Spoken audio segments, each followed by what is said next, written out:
नमस्कार, मैं अमित गोदियाल और आप देख रहे हैं उत्तराखंड हलचल।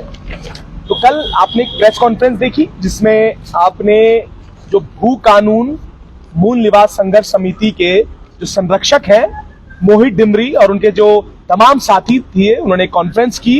उन्होंने कई आरोप लगाए।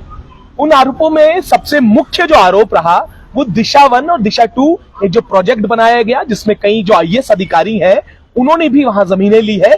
इसको लेकर उन्होंने सवाल उठाए कि आखिर ऐसा कैसे, क्योंकि लगातार आप देख रहे होंगे कि भू कानून को लेकर तमाम बड़े अखबारों में हर दिन ये खबर आ रही है कि एक रिपोर्ट बनाई जा रही है और उस रिपोर्ट को लेकर किसने कहां कितनी जमीन ली है उसकी जांच जो तमाम अधिकारी हैं उन्हें जो मुख्य सचिव हैं उनको जमा करनी है। पर सवाल यह है कि आखिर ये दिशा 1 दिशा 2 और ये तमाम कौन अधिकारी हैं जिनके ऊपर सवाल खड़े हो रहे हैं, उसको पूरे विस्तार से आज जानते हैं। क्योंकि कल जो प्रेस कॉन्फ्रेंस थी उसमें बहुत सारे मामले एक साथ थे, पर आज मुख्यतः इन मामलों में कि आखिर जब इन अधिकारियों पे ही आरोप लगेंगे जिन पे जिम्मेदारियां हैं इनके रिपोर्ट देने की बनाने की, तो आखिर कैसे और क्या होगा। तो मोहित डिमरी हमारे साथ है। डिमरी जी, सीधे सवाल यह है क्योंकि मुख्य सचिव ने एक कहा है कि तमाम जो जिलाधिकारी हैं जो अधिकारी हैं विस्तृत रिपोर्ट देंगे।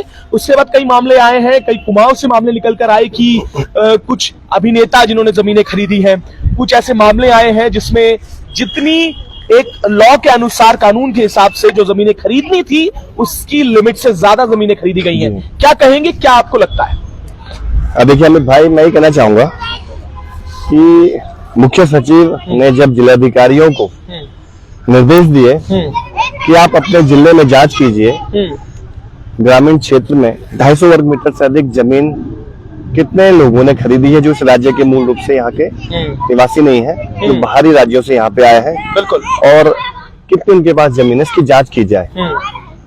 तो पूरे प्रदेश भर में जांचें होती हैं और इस मामले में 450 से अधिक मामले सामने आते हैं और उन सभी लोगों को नोटिस जारी होते हैं जिन्होंने 250 वर्ग मीटर से अधिक जमीन ग्रामीण क्षेत्र में खरीदी है।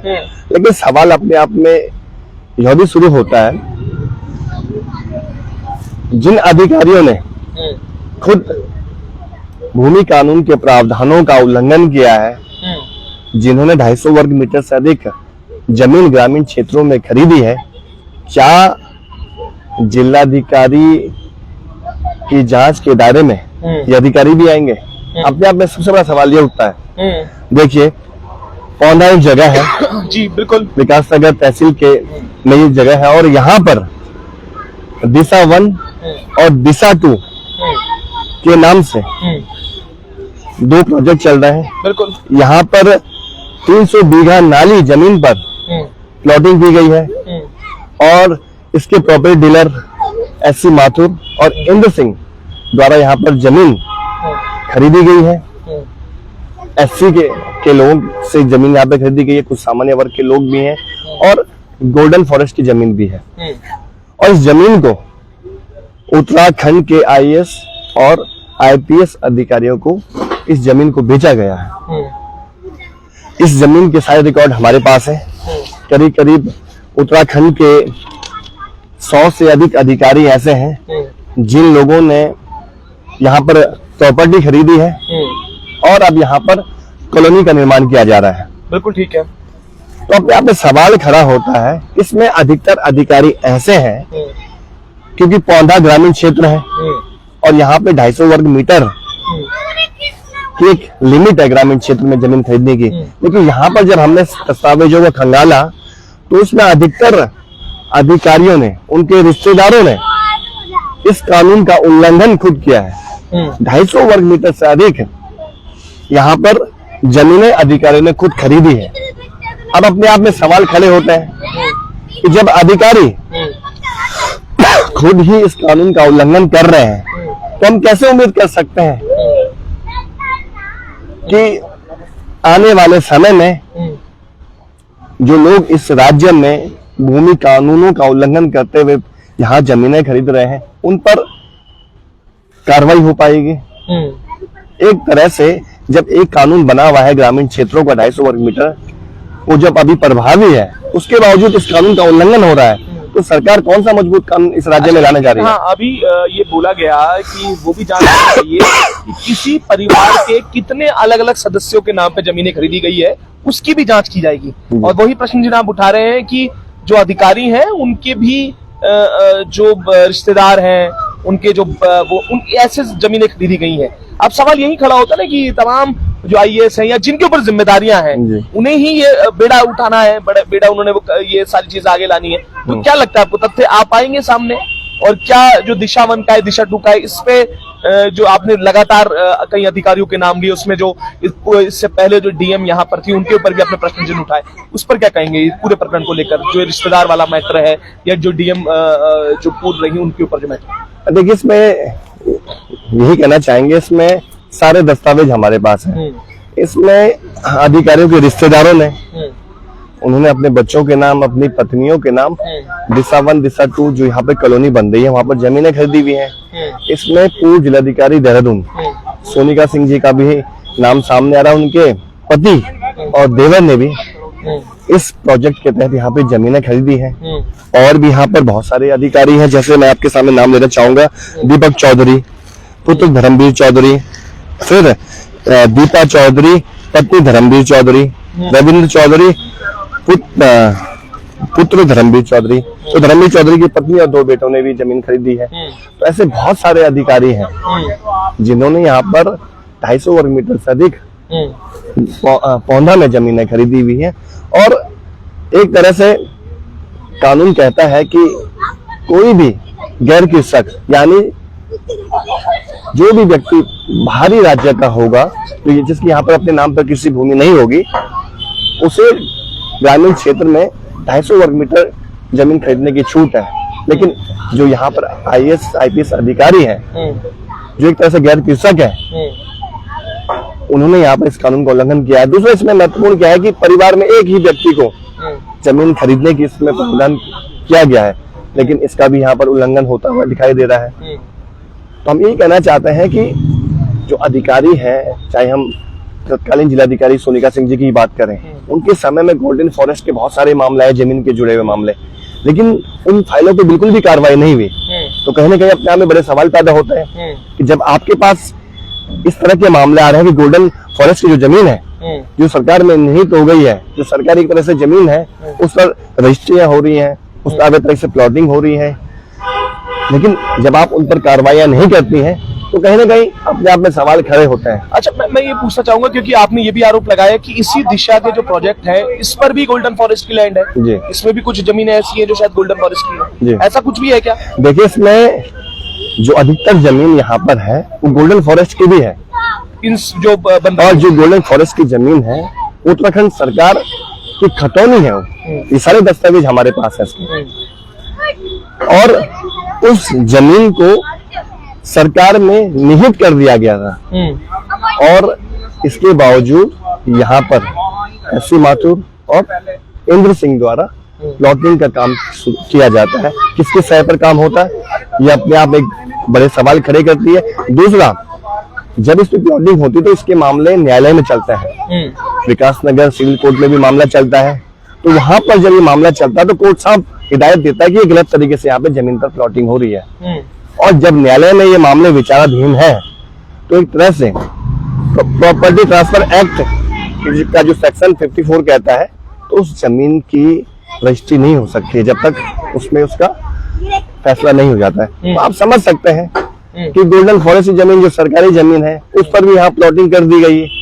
प्लॉटिंग करने के बाद जिन जो प्रॉपर्टी डीलर थे उन्होंने अधिकारियों को जमीन बेच दी। एससी समाज की जमीन, शेड्यूल्ड कास्ट के लोगों की जमीन की खरीद फरोख्त नहीं हो सकती है। सिर्फ एससी समाज का व्यक्ति या शेड्यूल्ड कास्ट का व्यक्ति अपने समाज के लोगों को ही जमीन बेच सकता है कानूनन।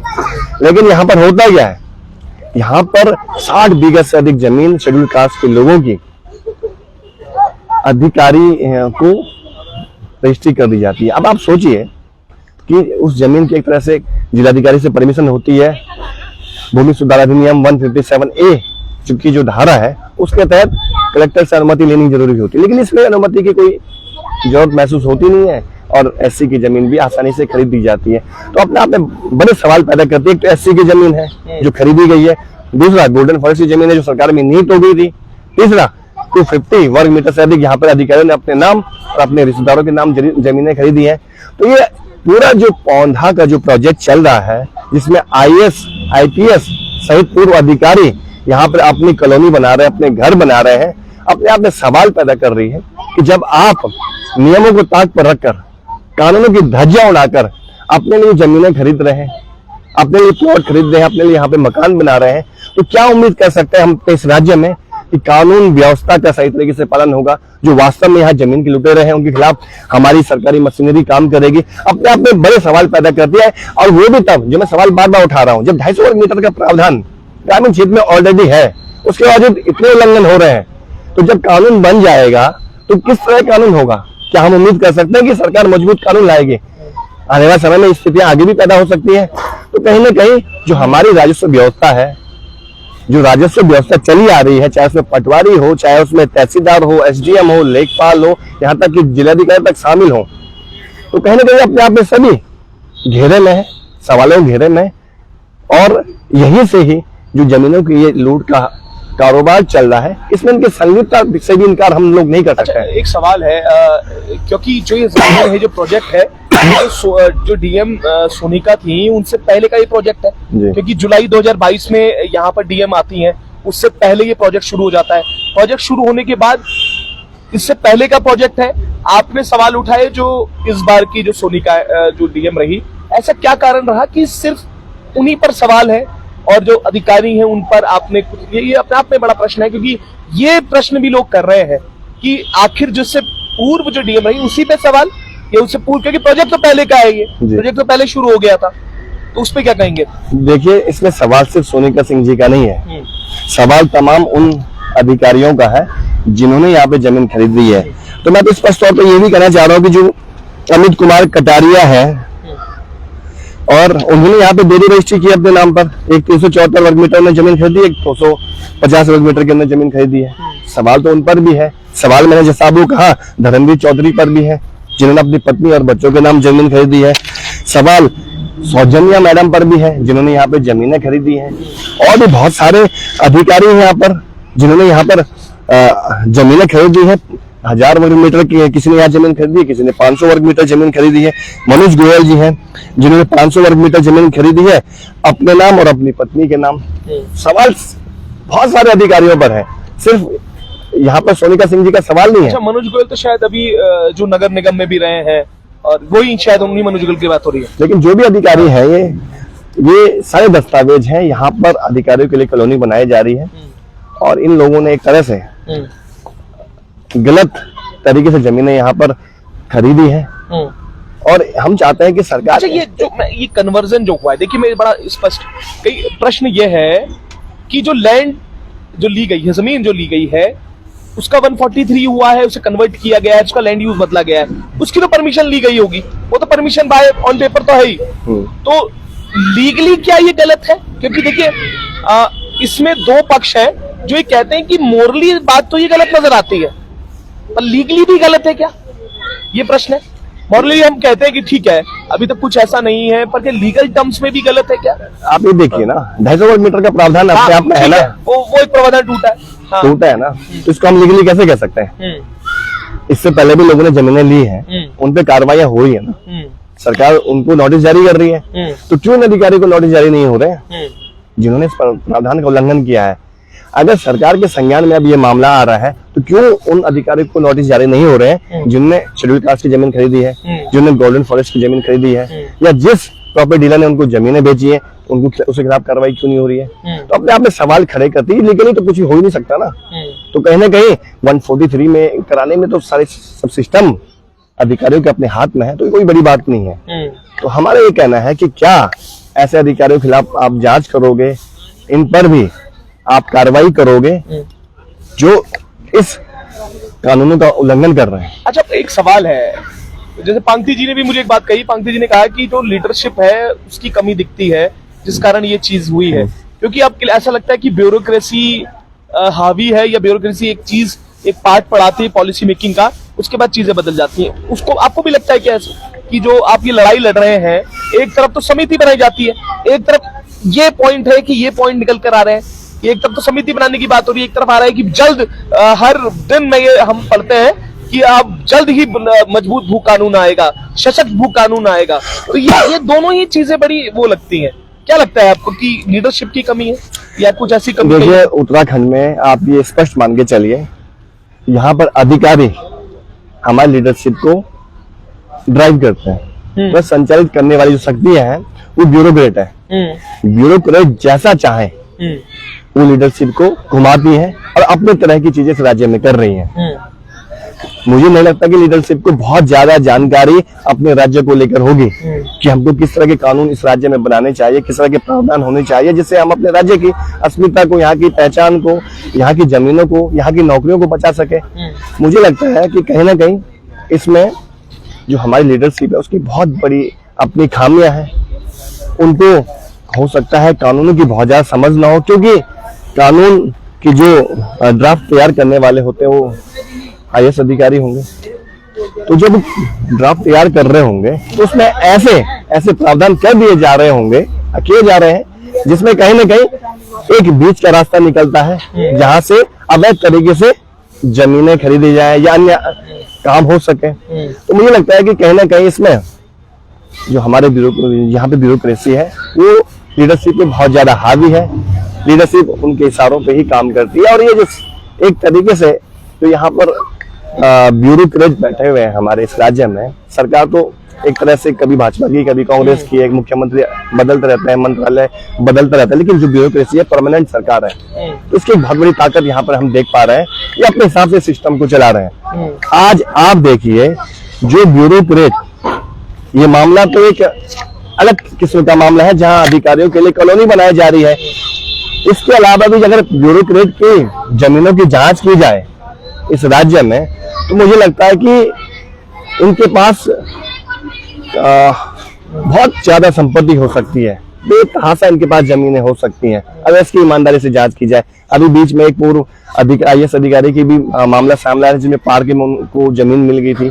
तो ऐसे कैसे इस राज्य में हो जा रहा है? ऐसे बहुत सारे अधिकारी हैं जिसकी अगर ईमानदारी से जांच की जाए तो कहीं बेनकाब हो सकते हैं। और मैं ये मानता हूं कि अधिकारी ही के अलावा जो यहाँ पे हमारे नेता है, लीडरशिप है, उन्होंने भी यहाँ पर जमीनों खुला खेल किया है। कहीं अधिकतर नेता तो यहाँ प्रॉपर्टी डीलर के काम में जुटे हुए हैं, उनका धंधा ही प्रॉपर्टी डीलिंग का काम है। तो आप समझ सकते हैं कि एक तरफ जो हमारे नेता है वो प्रॉपर्टी डीलिंग काम कर रहे हैं, दूसरा यहाँ पे जो ब्यूरोक्रेट है वो जमीनों को लूटने काम कर रहे हैं। तो इनका जो एक बड़ा गठजोड़ है उस राज्य को निचोड़ रहा है। इस राज्य की जो अस्मिता है, जिसकी अपनी एक पहचान है, उसको खत्म करने की जो मैं एक तरह से कहूंगा कि इन दोनों का ही उसमें हाथ है, लीडरशिप का और ब्यूरोक्रेट का। बिल्कुल, अब देखना है। देखिए बड़े सवाल हैं, क्योंकि ये सवाल इसलिए भी जरूरी है कि गोल्डन फॉरेस्ट की जो बड़ा पैस था, जो बड़ी लैंड थी, उसको लगातार सरकार ये कह रही थी कि अपने में निहित कराएंगी, पर अभी तक इससे पूर्व जो डीएम रही उन पर भी प्रश्न चिन्ह है कि क्या हुआ उन फाइलों का आखिर गोल्डन फॉरेस्ट की। अब जो नए डीएम आए हैं क्या वो क्या कार्रवाई करेंगे गोल्डन फॉरेस्ट लैंड को, क्योंकि एक बड़ा खुलासा हम करने वाले हैं और कल या उसके अगले दिन एक बड़ा खुलासा होगा जिसमें कई बिगे जो गोल्डन फॉरेस्ट की लैंड है वहां पर प्लॉटिंग कर दी गई है, उसके सारे दस्तावेज हमारे पास है, उस पर भी जल्द खुलासा करेंगे। और सवाल यहां पर यह है, एक तरफ भू कानून संघर्ष समिति जो सड़कों पर लगातार संघर्ष कर रही है, मांग कर रही है मजबूत सशक्त भू कानून की, एक तरफ सरकार है जो लगातार अखबार के माध्यम से लगातार ये बात कह रही है कि बस अब जल्द सशक्त भू कानून होगा। पर साथ में ये चीजें भी सरकार का पीछा नहीं छोड़ रही है कि ऐसी जिस पर खुद अधिकारियों पर प्रश्न चिन्ह खड़ा हो रहा है उससे कैसे ये अधिकारी पार पाएंगे और अपने ऊपर जो उठ रही उंगलियां हैं उसको, उन आरोपों को कैसे धुल पाएंगे, ये अपने आप में बड़ा सवाल है। और मोहित डिमरी ने बड़े प्रश्न चिन्ह भी खड़े कर दिए हैं और कल भी एक प्रेस कॉन्फ्रेंस उन्होंने की थी जिसमें 47 से लेकर दिशा के प्रोजेक्ट से लेकर कई सवाल थे। पर आज हम ये जानना चाह रहे थे कि आखिर ये मामला है क्या और इस पूरे मामले में किस तरीके से सारी चीजें हुई हैं। तो आप भी इसे शेयर कीजिएगा, क्योंकि भू कानून की एक लड़ाई जो है अभी और चलने वाली है। गोल्डन फॉरेस्ट की वो आखिर जमीनें आखिर कहां चली गई, कहां खुर्द-बुर्द हो गई, ये अपने आप में बड़े सवाल है। और लगातार जिस तरीके से पेड़ों की कटाई हो रही है ये अपने आप में बड़ा विषय है, इस पर क्या कहेंगे? क्योंकि ये सवाल किसी व्यक्ति ने मुझसे पूछा कि ठीक है हम जमीनें भी बचा लेंगे जिसकी वजह से ये उत्तराखंड जाना जाता था, उसकी पेड़ की हताशा जो है कटाई हो रही है, इन्वायरमेंट को जो नुकसान हो रहा है, जो पर्यावरण को नुकसान हो रहा है, उसके लिए कोई चिंतित नहीं है, उसके लिए तो क्या कहें? देखिए, दिशा 1 दिशा 2 जो प्रोजेक्ट बना है, यहाँ पर 1,500 हरे पेड़ों का कटान होता है। और जब वन विभाग से इस संबंध में आरटीआई के जरिए जानकारी मिलती है तो वन विभाग कहता है कि हमें इस बारे में जानकारी नहीं है। लेकिन बाद में जब सूचनाएं वन विभाग द्वारा दी जाती हैं तो उसमें सूचनाएं स्पष्ट नहीं होती हैं, तो वन विभाग गोलमोल जवाब देता है कि हो सकता है कि कुछ पेड़ कटे हों, लेकिन जब हमने मौके पर मौका मुआयना किया तो वहां पर इस तरह कोई निशान हमें नहीं मिले। तो आप समझ सकते हैं, जिस 300 बीघा की जमीन की हम बात कर रहे हैं, दिशा 1 दिशा 2 की बात कर रहे हैं, जहाँ पे आईएएस और आईपीएस अधिकारियों के लिए कॉलोनी बनाई जा रही है, वहां पर 1,500 जो पेड़ है उनकी बलि देकर उस प्रोजेक्ट को तैयार किया गया। अब आप समझिए, जब जिस पूरे प्रोजेक्ट में अधिकारियों की मिली भगत हो, जिसमें अधिकारियों ने तमाम नियम कानूनों की धज्जियां उड़ाई हो, तो क्या उनके खिलाफ कार्रवाई होती पेड़ों को कटान करने की? तो अपने आप में सवाल खड़े करती है कि अधिकारी अपनी मनमर्जी के मालिक इस राज्य में बन गए हैं। वो चाहे पेड़ों को कटान करें, चाहे वो नियमों कानूनों की धज्जियां उड़ाए, तो अपने लिए ही इस राज्य में अपने हिसाब से काम कर रहे हैं। तो अपने आप में चिंता का विषय है। तो अपने आप में बहुत बड़े सवाल खड़े होते हैं कि इस राज्य की जो स्थिति हो गई है, इस राज्य को जिस तरह से लूटने में जो लोग शामिल हैं, जो ये गठजोड़ बन रहा है नेताओं का, अधिकारियों का, ये अपने आप में बहुत ही खतरनाक स्थिति इस राज्य की होने जा रही है। तो हम चाहते हैं, हम अभी भी सरकार से स्पष्ट कहना चाह रहे हैं कि जितने भी अधिकारियों ने यहाँ पर अवैध तरीके से संपत्ति अर्जित की है, चाहे जमीन के मामले हो चाहे अन्य मामले हो, उसकी निष्पक्ष पूर्व न्यायाधीश की अध्यक्षता में जांच होनी चाहिए। हम सरकार से मांग कर रहे हैं, और जब तक दूध का दूध पानी का पानी नहीं हो जाता है तो हम निरंतर इन मामलों को जनता के बीच उठाते रहेंगे, चाहे किसी नेता ने यहाँ पर अवैध तरीके से संपत्ति अर्जित की हो, चाहे किसी अधिकारी ने की हो। जो भी मामले हमारे संज्ञान में आएंगे, हम उनको जनता के बीच उजागर करते रहेंगे। ठीक है, तो बिल्कुल देखना होगा और जल्दी जुड़े रहिएगा, देखिए, क्योंकि जल्द हो आपके सामने नए मामले आएंगे। कुछ मामले ऐसे हैं जो खनन से जुड़े हुए हैं, इस पर अधिकारियों की किस तरीके से मनमानी चली है वो भी आपको जरूर बताएंगे, और बड़े खुलासे होने वाले हैं। तो शेयर जरूर करिएगा, चैनल को भी सब्सक्राइब कीजिएगा और अपने दोस्तों को भी शेयर कीजिएगा। आखिर उत्तराखंड में क्या चल रहा है, इसको लेकर पल पल की अपडेट देते रहेंगे। तब तक के लिए जुड़े रहिएगा और दिखते रहिएगा उत्तराखंड हलचल।